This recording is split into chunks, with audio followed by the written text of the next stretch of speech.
How the JB pad got its name.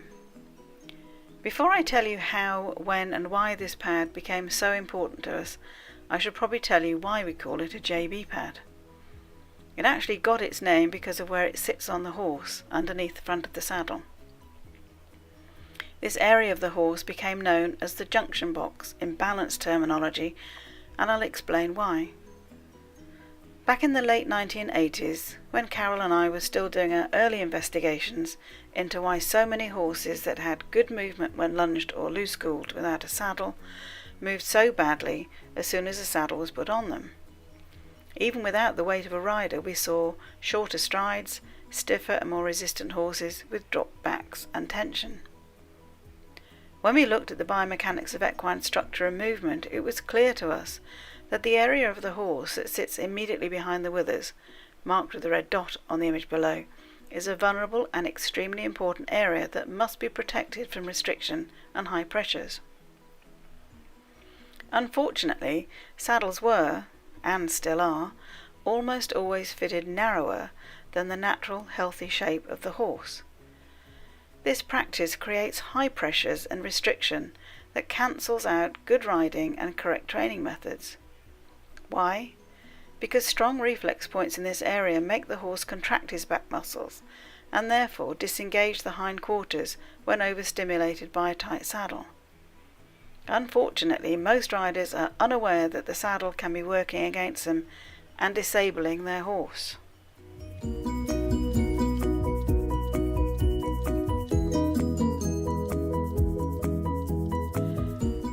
There are important muscles that run through this area, including the longest chain of muscle in the horse's body, namely the longissimus dorsi, which connects from the pelvis to the neck.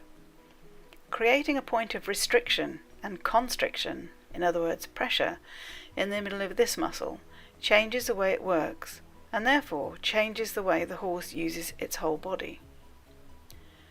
Once muscles in this area have been compressed enough to cause muscle atrophy, it exposes the back of the scapula, allowing the saddle to drop down into a hole that it has effectively created.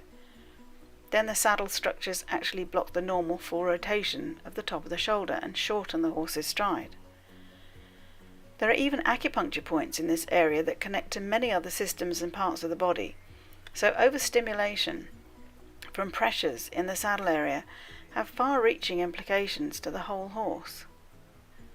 In fact, such is the importance of this area that we likened it to a junction, like an intersection in a busy road system, or a junction box in an electrical circuit. If the area is damaged and not allowing the free flow of energy and movement, chaos happens in the rest of the system. Don't forget that the physical body is what is called a closed system. In other words, if you disable something in one area, it has an impact on the whole body, forcing it to move in a compensatory and therefore less efficient way. The potential for stress and even damage to the structures in the body increase when this happens.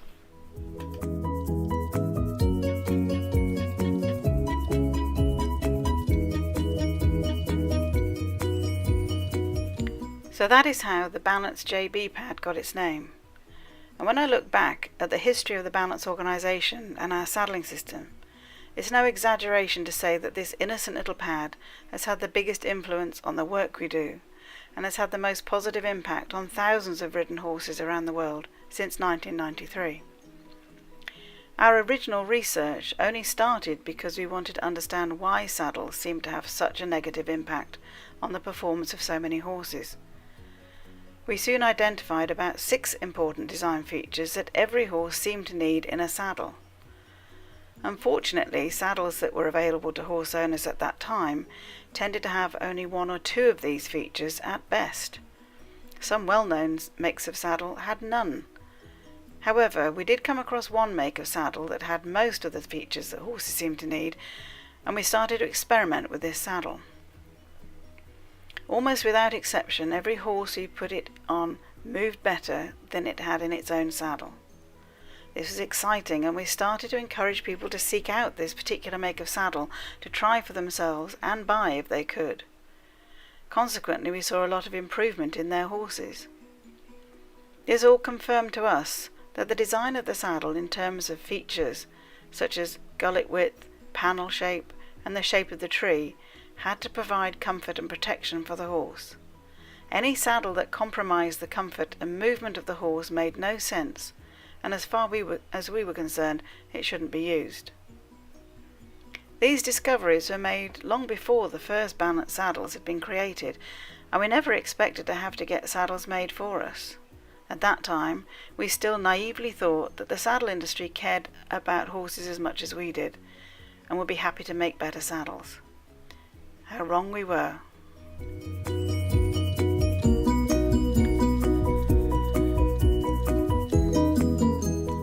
The next chapter in the story starts with Kate, a student of Carol's, who had already invested in one of the saddles that had better design features, and already seen some good changes in her horse's way of going.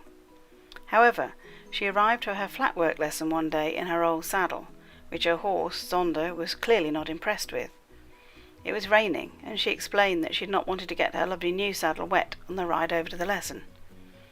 As it happened, Carol had her own saddle in the car, which is exactly the same as Kate's new saddle, except that it was one width wider. She suggested to Kate that she use this for her lesson, but it sat a bit low over Zonda's withers, and instead of using Kate's own thin numner, Carol also lent her a thick, rectangular fibre-fill pad that was very popular at the time. This was bulky enough to lift the saddle up and create more wither clearance. Much to Carol and Kate's surprise, the horse moved better, was more responsive, more lifted, more flexible, and generally happier than they'd ever seen him before. The only thing that had changed was that this saddle was wide enough to need a thick, squashy pad under it. Repeated comparisons with the two saddles and the two pads proved beyond doubt that it was the combination of the wider saddle and the thicker pad that Zonda really liked. When other horses Carol knew were allowed to try the same arrangement, they also performed better than they'd ever before.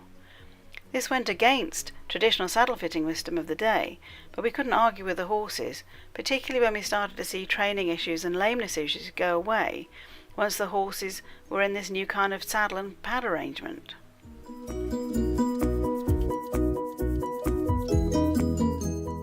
So this was a step in the right direction, and horse owners who adopted this approach saw great improvements in their horses' performance, soundness and attitude. What radically changed our thinking again and created the seeds of the balanced saddling system method of constructive saddling was another special horse. He was a big horse we'd planned to use for a presentation we were doing at Stoneleigh, which was the then headquarters of the British Horse Society.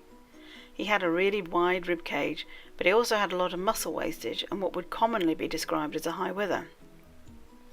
This picture shows an example of saddle-related muscle atrophy in the junction box area, exposing the back of the scapula and the withers. This is not a high wither, just a saddle-damaged horse with a vulnerable and exposed normal wither. His horse was being ridden in a narrow width of saddle, fitted professionally by a saddle fitter who was following the conventional way of ignoring the muscle atrophy and making sure the saddle tree was narrow enough and tight enough to sit well above the exposed wither without any saddle pad. He'd been trained to believe that if the saddle fits, it doesn't need a saddle pad underneath it. Consequently, the horse was stiff, miserable, and had a ridiculously short stride for a horse of his size and athleticism. We could see that he actually needed an extra wide version of the saddle we were experimenting with at the time. However, even with the thickest fibre-fill pad under it, the saddle sat too close to the vulnerable bony withers once his rider was on board. There was just not enough muscle in the wasted area to support the saddle panels.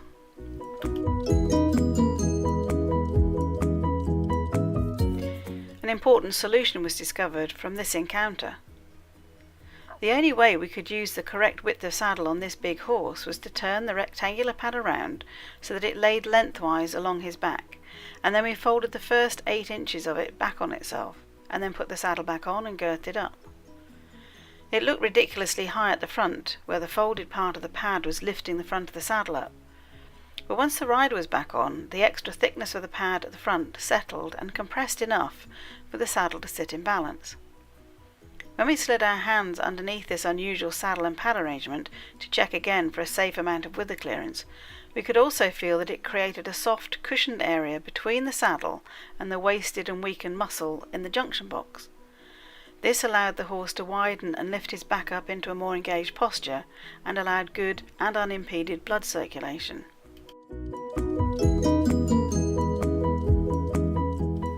The horse made it clear that this was a massive improvement on what he was used to, by striding out and moving in a way that his owner had never felt before. We advised his rider to only use this arrangement for short sessions for a while, because our horse was clearly using his body in a completely different way. Weak and previously restricted muscle was suddenly free to work, so we didn't want the horse to overuse and stress these muscles. The rider agreed to ride him in this saddle and pad arrangement for short sessions during the following days and to increase gradually over the next few weeks. This resulted in a dramatic change to the health and shape of the muscles in the whole saddle area, to the point where the previously atrophied muscle was healthy enough and bulky enough to support the saddle without the need for the double layer pad at the front. The amazing recovery of this horse got us even more excited about the potential to help many others to recover from previous saddle damage. It prompted us to create our new Balance remedial program, which in its updated form of the Balance Equine Pathway program helps horses as much today as it did over 20 years ago. Realizing that the research project we'd started was turning into something bigger, we could see that we needed to design some sort of pad that would make it easier for horse owners to use saddles in this new way. The make of rectangular pad we had been using was useful because so many horse owners already owned one. However, it did have its drawbacks too, because it had a thick binding on the edges that could potentially create a pressure point when double back at the front, if ridden on for too long or with a heavier rider. Happily for us, we were soon to meet a saddle pad maker called Jane Evans, who offered to make something that would work better for us. We asked her to make us a rectangular fibre-filled pad with much flatter binding to make it easier to use in this rather unusual way. Having seen what Jane could do with this pad, we asked her to also make us some simple, long cushions to sit between a saddle pad and the saddle, in order to do the job of filling in the muscle-wasted area, to lift the front of the saddle.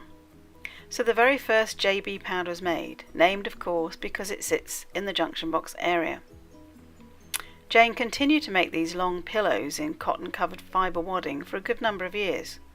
We had them made in two different thicknesses, one to cater for horses who needed a lot of soft bulk under the front of their saddle, as well as a thinner version for horses who needed less. These very simple, low-tech pads proved to be a significant advancement in our work, and you can see them in the photographs below. However, they did create a few challenges. For example, riders had to learn that for the saddle to be balanced correctly during use, it needed to look too high at the front before they got on, in order to allow the saddle to sit level once their weight was in it and the fibre wadding in the JB pad had compressed. The fibre inside the pads also gradually got squashed and became thinner, so needed to be replaced every couple of years. They also looked a bit bulky, so some riders who were concerned about the way things looked could be challenged. However, we know of some horses who, after 20 years, still refuse to be ridden in anything else. Despite the unusual and quirky look of this simple JB pad design, the results in the horses were consistently great. So we knew that the use of some extra depth of padding under the front of the saddle was important and in fact essential for horses who were muscle-wasted and needed to be ridden in a saddle that was wider than their current shape in order to recover. What we assumed at that time is that once the horses had actually fully recovered their muscle mass and stabilised in their shape, they'd no longer need the extra padding under their saddles. We expected them to be happy in a saddle that was wide enough for a decent thickness of saddle pad underneath. We were wrong.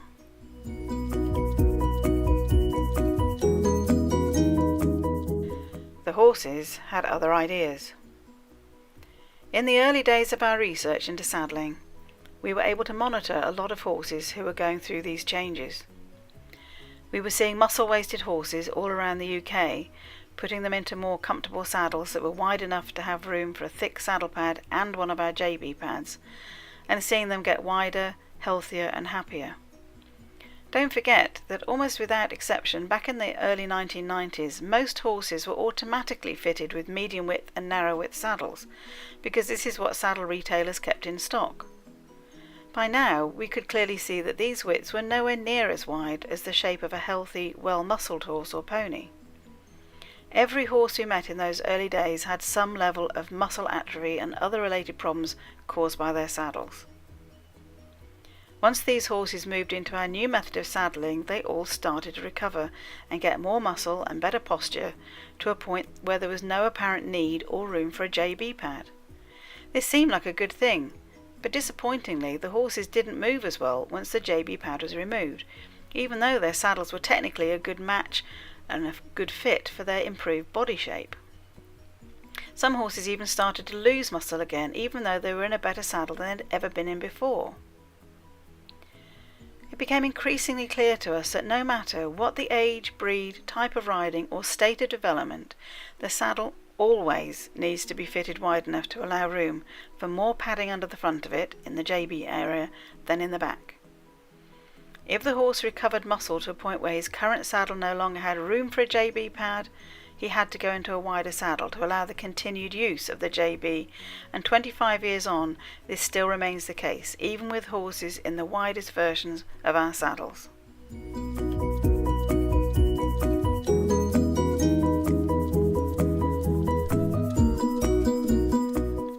What we discovered during those early years of research and testing was the reason for the JB pad being so important.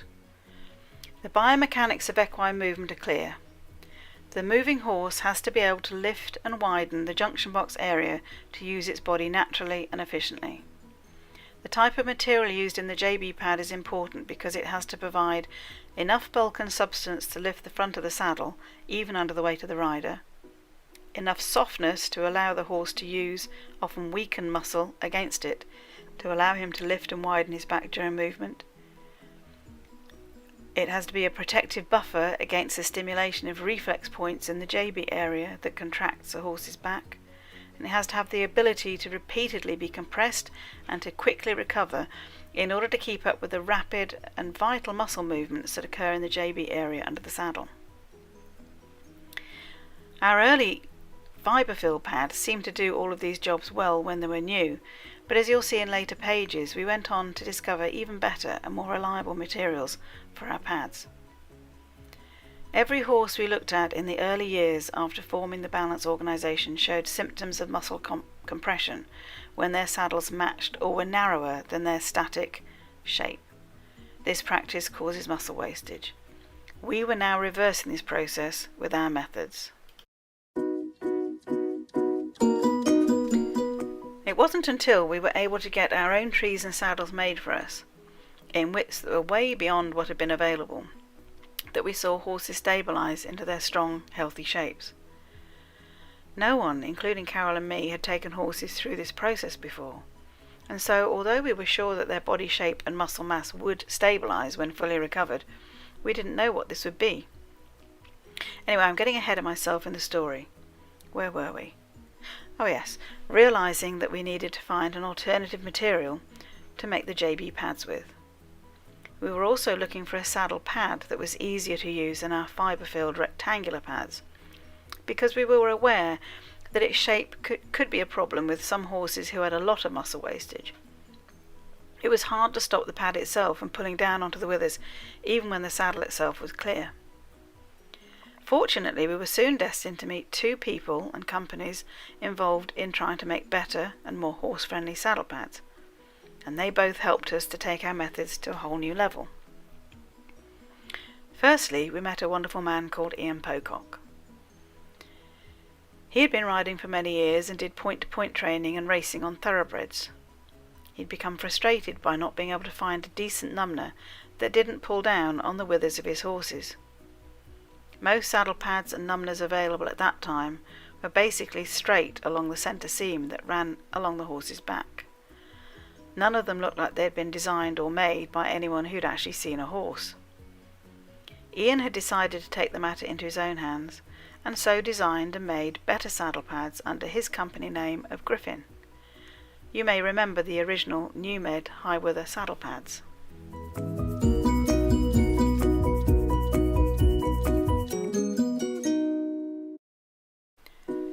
Ian's design was well contoured along the spine to respect the shape of the horse in order to avoid pressure on the withers. He also incorporated British pure wool in a fleece lining on the horse's side. This wool fleece was knitted into a cotton backing, which was a clever way of giving the horse the benefits of wool fleece in a pad that was much easier to wash and clean than sheepskin. We really liked Ian and what he was trying to do to improve saddle pads, and although he didn't entirely understand what we were trying to do with our saddles, he could see that we were as passionate about helping horses as he was, and he agreed to make us a version of his high-wither contoured pad to our design specification. Sadly, Ian had a bad riding accident and died some years ago, but fortunately his wife picked up the proverbial reins and still runs the highly successful company today. They make their own extensive range of pads and still make our most popular saddle pads for us. They're beautifully made with wonderful materials, and we have some clients who bought their balance pads over 15 years ago and they're still using them because they're so well made and seem to go on forever when looked after well.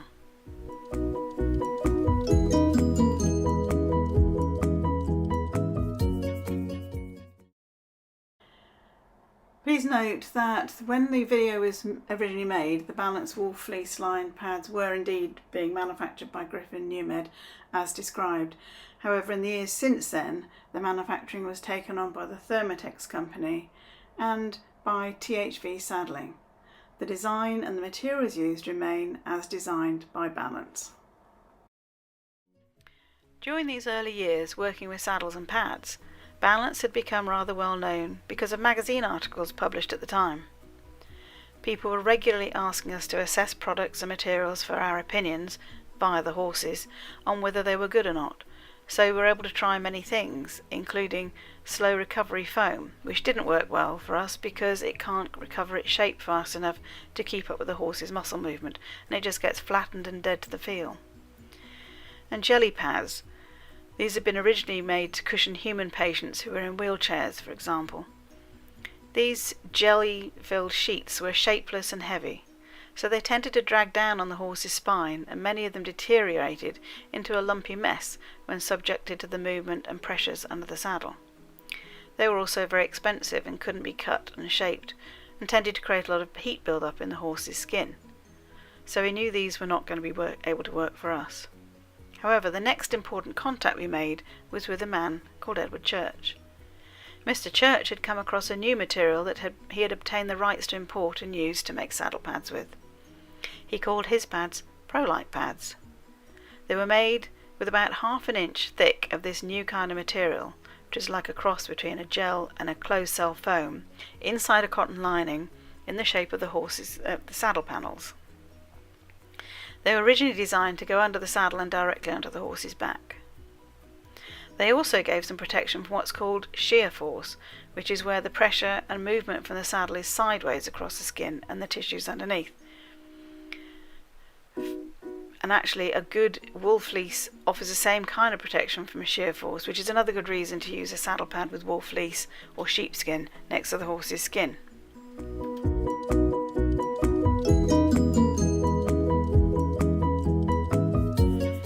This new material that Mr. Church had found seemed to have combined the useful properties of a closed-cell foam with the good features of a gel. It was soft and squashy. The gel-like features provided protection against shear forces.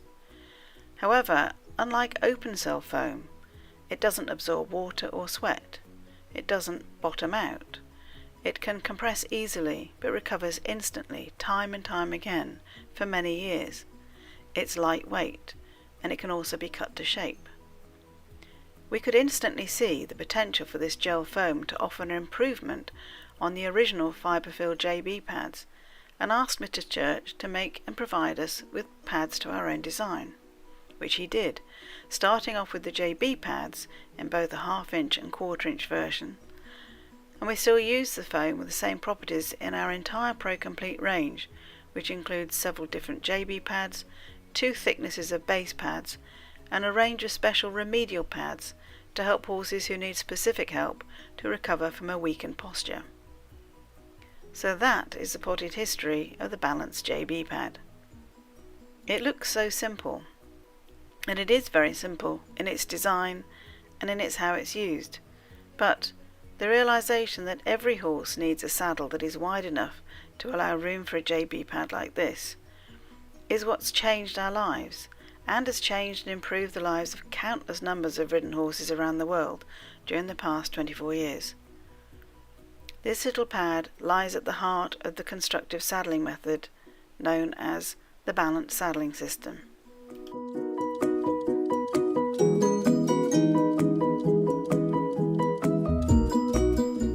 If you've only ever ridden horses in saddles that have been fitted in the method advocated and promoted by the Society of Master Saddlers, you will not have experienced equine movement at its best, because the saddle will have been fitted to match the width, contours and posture of the static horse, and will have forced it to adapt and tone down its natural movement. We would encourage you to make the effort to seek out people who are experienced in providing a more constructive approach than this, with saddles that are made and designed well and chosen in widths that always allow for the use of extra padding depth under the front. You'll have to look hard because there aren't many of us around, but your horse will thank you if you do. And to end with is a little word of warning. No matter what they tell you, it isn't every rider who appreciates the feel of a horse who's using its body well. Conventional saddle design and fitting methods tend to force or stimulate the horse to keep its back dropped into a static posture all the time, which effectively disengages the hindquarters and keeps his weight too far forward. Not a good organisation for carrying a rider well, but an organisation that reduces the amount of power and movement that the rider needs to sit on, and is therefore less of a challenge for riders who are not very fit, coordinated or balanced.